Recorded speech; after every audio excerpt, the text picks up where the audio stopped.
One of the biggest fears in life is public speaking. In fact, a lot of people come to me and they'll even leave their job rather than to do a presentation in work. Now, that's connected to how people will perceive you and whether you'll be rejected or not, or whether they'll reject your ideas. Now, the reality is what I'd like to talk to you today about really is about NLP.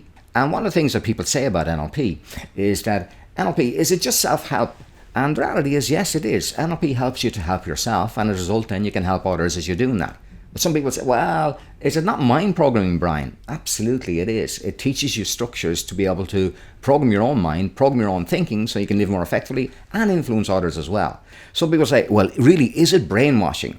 Well, when you say brainwashing, if your clothes were dirty, would you actually clean your clothes? The reality is, if you got bad thoughts or restrictive thoughts or limiting thoughts, would you like to wash them out of your mind? If that's brainwashing, then NLP is brainwashing too.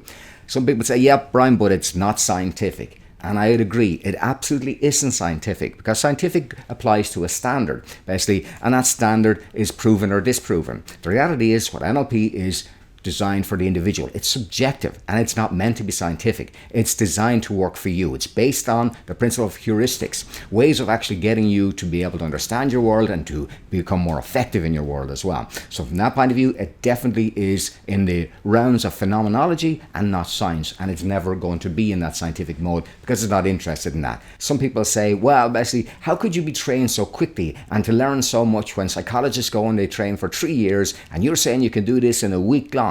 The reality is, psychologists approach life from a different point of view. They approach life from the idea of why a person does a thing. NLP takes a different premise. It approaches from the perspective of how you can actually do something. And because we do that, we're like engineers. It makes us a lot more efficient, a lot more fast. When you figure out how a thing works, you don't really need to know so much about the content of why it actually works. You know how to operate in a more effective way.